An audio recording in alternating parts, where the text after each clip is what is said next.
Broadcasting from the business capital of the world, this is the Podcast Business News Network. Randy is back and ready Woo! to really give so much potential to people with his company, and he's bringing freedoms of potential, again, coaching for relevance. Randy Swaim, the man who does it all, has it all, or at least some of it anyway. No, but you are a leader and showing so many people and teaching them how to be leaders worldwide. So again, coachingforrelevance.com. Randy, how would you want to describe yourself?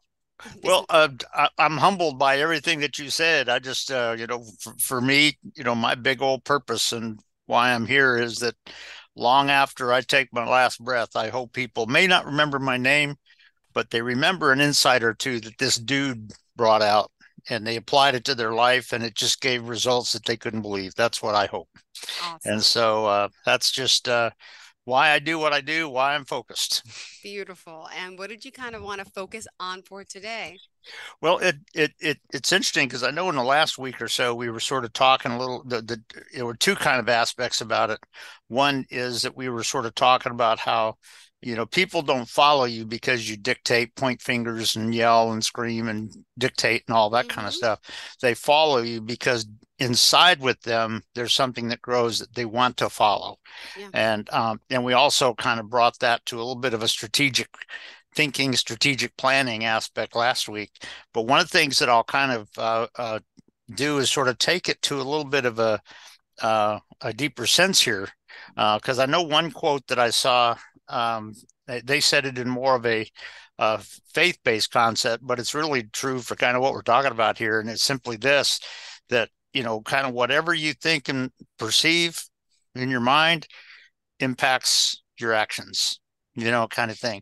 And a lot of people I know have always thought that and if you see a lot of people that try to do this today, they try to generate your emotions so they can kind of control you. And there's a dysfunctional aspect that says that our emotions drive what we think.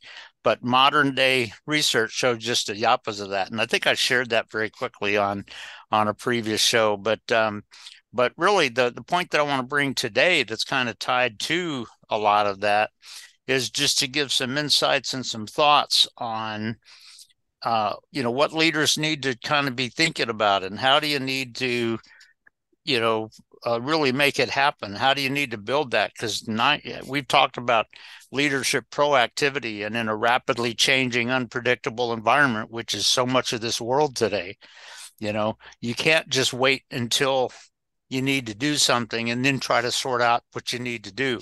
You got to be a little bit proactive. You got to have some insights. You got to envision factors that are coming on. You have to kind of have a picture of what's going to happen, and your people do too. And so we're going to kind of look at that. And what I thought I'd do is just start out and just mention a couple of things that are tied to that very thing, and leave it with people. And one is, I think with you, Jill, on a previous show, we were talking about how do you know you're really getting the right people for your team.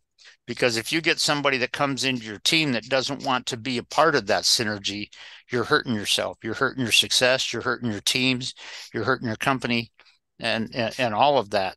And so one of the things, and I kind of shared with this, I think on a show probably a year ago kind of thing, I mentioned, when you're interviewing people, how do you determine that they're really the people that you want on your team? In a lot of cases, people just say, well, if they have a level of knowledge, okay, that's cool. But you know what? How do they really interact with people? And are you asking the right questions? And I was being interviewed back around, I think it was about 30 years ago. So it was around 1992. And I was glad to have been hired by Flight International. I worked with them for about 7 years. I was honored to do so. But the HR lady, when she was interviewing me, one of the questions she asked, she kind of looked at and she goes, well, Randy, let me ask you something. Have you ever been in a situation where you started something, but you had to walk away from it? or something like that? And if you think about it, that can be a question that people wouldn't think about. And I looked at her and I kind of smiled at her and I said, you know what? Good question. And I said, yes, there has. And I shared with her one aspect of that. And I think what she was looking for is some aspects about, what might make you feel like you need to do that, but also what would make you committed enough to feel like you didn't have to walk away from something like that. And so that's what kind of got a little bit of the discussion going, and also getting a sense of who I was and how I was going to really fit in with their team. And it actually turned out to be incredible for the 7 years or so that I was there. And I think I shared with you some time back, so the listeners listening right now may not remember this, if they unless they listened to the show probably about 10 months ago or something. But there was a friend of mine who wanted me to coach her. She has a facility development company, kind of thing, a remodeling company that she runs. And she wanted me to come in and help coach her a little bit on strategic thinking and planning and like that going forward. And she's done very well, but one of the things she was having to do is to bring in an office manager. And one of the things she did is she sent me a text that had 5 questions that she was going to ask, that in the interview was going to ask about leadership and everything. And I kind of looked at the questions and I said, okay. And I called her and she said, hey, Randy, did you get my text? I said, yeah, I did. And she goes, hey, what do you think about the questions and everything? And I said, well, they're all decent. What do you think number 3 is really doing? Is that really what you wanted to do? And the question that she asked was, what makes a good leader? And I said, do you really want to know what that answer is going to give you? And she wasn't sure where I was going with it. And I said, well, let me just throw a question out to you. Do you get a sense that if that's the question you ask, it's going to have that person give you the right academic answers that they think you want to hear? Mm-hmm. And she said, and the tone in her voice was like, oh yeah, kind of thing. And she goes, yeah, I do see that. And I said, is that really what you want? Mm-hmm. And then I told her this. I said, I would probably go there, but I'd ask it 2 different ways. I'd ask 2 questions to replace that. And she said, what? And I said, the first question I'd say is, I'd look at them and I'd say, who's the greatest leader you ever saw? And then I'd shut up until they gave me a name. And when they gave me the name, I would extend my hand toward them and I'd say, what made them so? I said, now you're going to get what they truly believe in all this. And I said, you're going to learn about them, not just academic stuff. And she was sort of blown away by that. She actually wrote great those. Question. My goodness, why did I think of that? Yeah, exactly. And that was kind of a reaction to stuff, but she's done well and everything. But when you look at people that you're interviewing to come on your team, if you have somebody that wants to come in and is showing a real arrogant control freak spirit, you don't want that, because that's going to undercut everything that you and your team are trying to accomplish, and is certainly going to destroy the synergy that you want in your team. But by the way, if as a leader you're constantly going to a manager mindset and you're doing that, then you're undercutting all that as well. Yeah. And so when you think about it, when you bring the people into your team, it's a little bit of a challenging time, particularly when you're talking about unpredictable, unexpected, changing kind of environments where not everything is rote academic to you. And as a leader, how are you going to truly be leading your team? And the challenge with that is, it's not just about you doing one thing and saying, hey, you got a responsibility to follow me or whatever, but it's a lot more about you connecting with your people.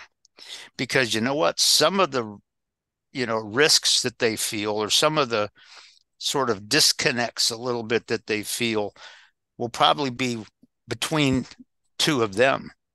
And how are you going to create the spirit and the oneness and the synergy in the team in such a way that that doesn't undercut what you're trying to do and what the team is trying to do? And so it's interesting that everybody that is on your team, guess what, is a little bit different. And as a leader, you've got to connect with your people, first of all, so that they believe that you believe in them. And they have a real clear vision on the synergy and how they want to kind of look at it. But also, they have to have this sense, as do you, that it's not just an arrogant thing of, well, I'm the one that knows this. I know this, you don't, and play that game. The thing that happens is when you help not only lead your people and connect with them in an incredible way, they connect with each other in a better way. And what you can do is that process is not just something that happens at the point of attack when you've got to do something. That is being proactive. That comes through building that oneness and that team synergy and that connectedness and that belief in each other all the way. And that is, it's just something that, and I think I shared a while back a story from my time in the F4 that we thought our two of our guys had died in one of the F4 crashes and stuff that had hit. And that basically, and we thought we had been damaged because of all of that. And so we kind of declared an emergency, flew back to the base, and we got back to the base. We were shocked when we looked at the bottom of our airplane and all, and there was no damage on it whatsoever. And in fact, the commander was there. And as I came down the ladder and went down there, he looked up and he looked at me. He said, "There's no damage, so we're good." And I went, "What, really?" But the thing about it was interesting because when we got upstairs and we found out that the two guys that we thought were dead because of it were in the debriefing up there. And so they had made it alive and were able to fly home in the midst of something that could have been life-killing and everything. And the four of us sat there, but the guy that I flew with came up to me. His name was Mongo, as nickname and everything. And he came up to me and he looked at me, he said, "Is my voice sort of shaking, maybe a little bit like yours?" And I said, "Yeah, it is," kind of thing, because it was such a critical boom kind of situation. But what was interesting is when we listened to the cockpit voice recorder that had recording the communication and the voice and all that kind of stuff, the voices were in the midst of the problem. The voices were solid, professional, serious, not excited, not emotional. And when you talk about your team, even when things are unexpected and they come in like you would have never thought, you have to be in a mode, and you have to build within your team, getting the right people in your team that can do this, and build within your team that degree of oneness that even when the last expected thing comes on scene and we're going, what, kind of thing, they're working together in a calm, successful, creative way that makes the results happen. And that is not something that happens at the point of attack when everything comes on the scene. As a leader, that is something that you get the right people involved, but then you connect with each of them individually as well as team. But you connect with each one and you learn what they're like and what they're about. But also you connect with each one of them so that they have a sense that my boss believes in me. And even when things are tough, you got to be able to do that. And that is a key difference between leadership and just sort of dictatorial management. But when you're talking about an environment where it's very challenging, it's unpredictable, factors are coming on the scene that you would have never guessed, you name it. As a leader, you have to be able to develop your team in such a way that they can handle that. And the other part of this too, this sounds sort of catastrophic in the way that I'll say it, but you know what? if you're the older leader, what happens if you have a heart attack and you can't be there to tell them what to do? Have you developed them in such a way that they don't make assumptions, they don't do rote academic superficial things, but they can function in a way that benefits them, your organization, the company, everybody that you care about that's on the team, and all of that. And so when you're talking about this aspect of leadership, it's a key definition, it's a key difference between real leadership as opposed to just sort of dictatorial academic, management and stuff. When you're really helping your people become all that they can be in such a way that they're not getting in each other's way, but there's this aspect of synergy. And you know what? There's a time when you develop them so much that I just give them the credit. Yeah. Wow. When they do it. So it's just a key aspect of leadership that a lot of people tend to not understand, really. I know a focus is leadership, as always, is what you do. Can I just digress 1 second to ask a question? And if you don't want to answer it, you don't have to. I would be happy to. You just got my mind thinking with your situation with your fellow pilots that you thought good. maybe were lost. And you mentioned the word catastrophic. And I'm just like, wait, just by any chance, Malaysia flight, was that 370? It may have been. Do you have your own take on that, or what do you think happened? You know what? To be honest, I have to plead a little bit of ignorance because I don't remember all the details on it. Yeah. It was the flight that disappeared. Yeah, I don't remember, but the flight that disappeared, they didn't know if it was hijacked. They didn't know if it really, the pilot had a heart attack or someone was killed, and they couldn't find the plane. It's been missing. All the passengers were dead. But that was quite a few years ago. But anyway, it just dawned on me. But you know what? How are you going to really work in that kind of a situation? First of all, if you're the pilot, you know what? And one of the things that I tell people, and one of the ways that I used to do this as a captain in jets, is I would tell the co-pilots that there's two things that I would always do with my co-pilots who were not, PIC, pilot in command qualified in the jet yet, but I would say we're going to go fly today, there's two things you're going to, do. First, you're going to pick up, you're going to take the checklist. And at some point when we're just flying along an airway or something, and we've got, 10 minutes or something where we don't have to kind of panic on anything, I said, you're going to come up and say, Randy, this is a simulated whatever emergency that you had in your mind. And we would just talk back and forth about the indications, how we might respond to that as a team. And all this kind of stuff. And I'd let them bring out their thoughts on it because it was a learning aspect for them, a development. And then the other thing that I would typically do with my co-pilots is whenever we would go, we went into some unique places that had some very interesting approaches. And one of the places that I went into a lot is Sandestrom Air Force Base in Greenland. And so, and that sits right at the end of a fjord. You would have to come down a fjord and land, and right on the other side of the airport there's big mountains and cliffs. So you could only land and take off one way. You couldn't do anything else. And one of the things that I would do is that I had one co-pilot that said, hey Randy, and he recognized a couple of visual points that they always used in this C-130, and he said, hey, do you mind if I request this contact approach where it hits a few visual points? And I said, okay, first of all, you see the point and there's no doubt about it. He said, I guarantee. And I said, okay. And I knew this guy, he was a trustworthy fella. And I said, okay, I'll tell you what, you request it. And if they approve it, it's your airplane, but there's two things.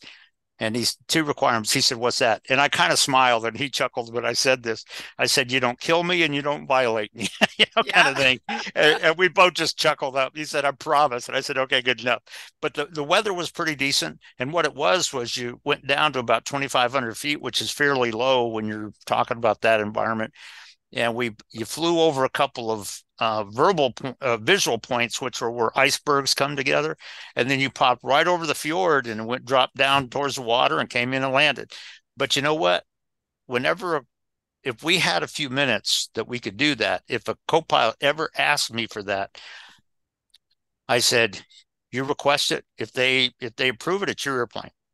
And the reason I did that is because that helps build within them a degree of belief. They believed that their boss for this flight believed in them.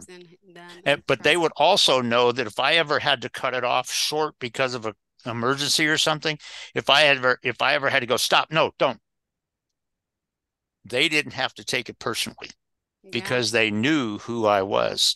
And so that's just a couple of the ways as a captain in the jets that I would build that aspect in them. And when you're talking about leading a team in a challenging thing, so like you said, it's in jet cockpits and stuff like that. That's a good picture of kind of how this can be needed. But you know what? When you're leading your team in your industry today, you've got to be able to build that, and not only does it build the trust in it, but when they understand you and your belief in them, when you think about neuroscience, it brings their processing to the point where they believe you trust their processing, and they can see some of the factors that maybe nobody else saw, and they can bring it up, and you go, yeah, what do you do about that? And you know what they say, you go, that's exactly what I would say, do it. But it's an aspect of bringing this synergy and trust and all of this. So when you're talking about a lot of kind of what we've talked about the last couple of weeks, this is sort of taking it to a little bit of a deeper thing. And I appreciate you mentioning the one thing with the flight there, because when things are going crazy, how are you going to handle it? And sometimes if the engine explodes and it throws pieces through the cabin or something, and who knows if it kills a couple of the passengers and everybody's screaming back there and all this kind of stuff, how are you going to function? And kind of thing. So it's just one picture of it, but how are you going to take responsibility to save everybody who has not been terminally hurt by it or killed or whatever?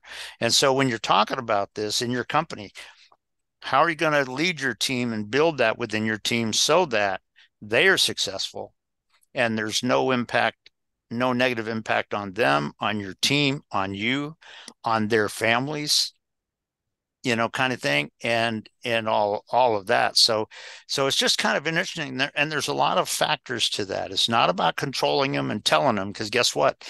The situation that may come on the scene may be a little bit different than anything you thought or they thought or somebody else thought. And can they really do that? And so it's just a real key aspect when you're talking about that, and how you're bringing the kind of people into your team, not dictatorial people, not people that just go with rote academic things, but people that can process and sense and see, people that can work together. And then how are you going to connect with each one of them individually to really build that belief, that team synergy, and all of that? So guess what? They can perform even if you have a heart attack driving home from work one day or whatever. And, hopefully that doesn't happen to anybody, but you need to be prepared. You need to be prepared. And beautiful. Because I'll tell you what, when you're being successful in these kind of environments, guess what? You got to be proactive. And that doesn't mean just you as the leader. It means your team has to think that way. And so it's a key aspect. And so I throw it out to people. What do you need to do differently within your team or within your hiring process or whatever? What do you need to do differently to really build that and maximize that within your company, within your team, and all of that? So it's just a good picture of it. Great segue. Thank you for sharing that. And Randy, before we go, just curious, I have to ask this.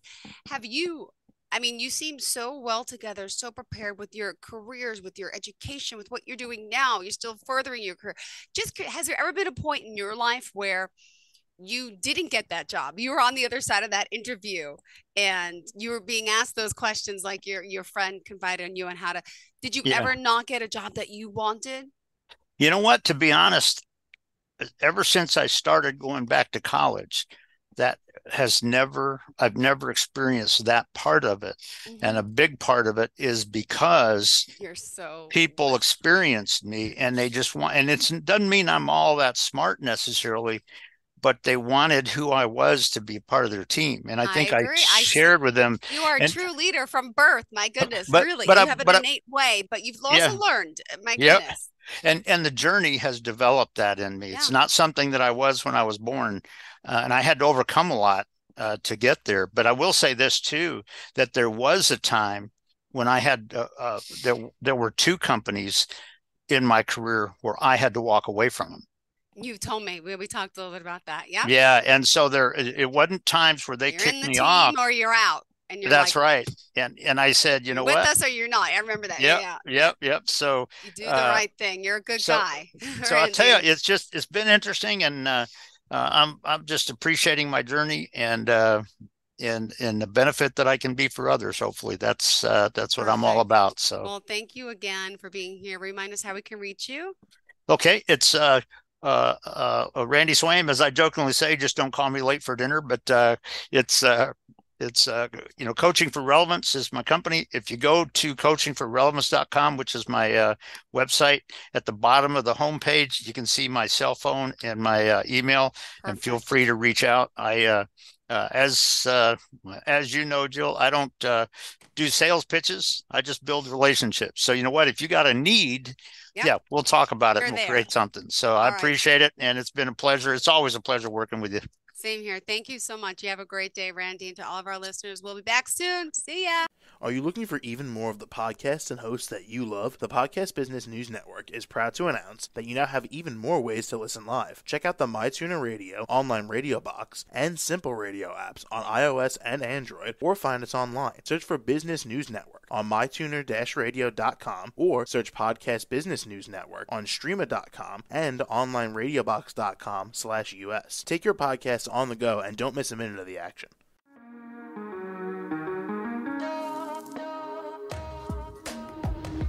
Broadcasting from the business capital of the world, this is the Podcast Business News Network.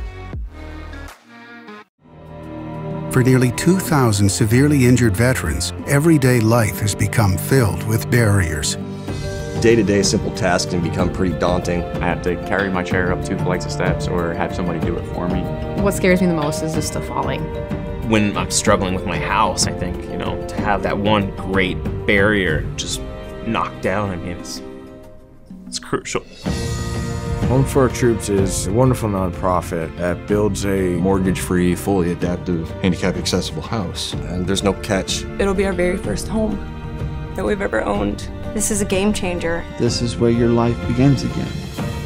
We need you to join us in completing this important mission. Please visit hfotusa.org and help build homes and rebuild lives. Because of you, everything's going to be okay.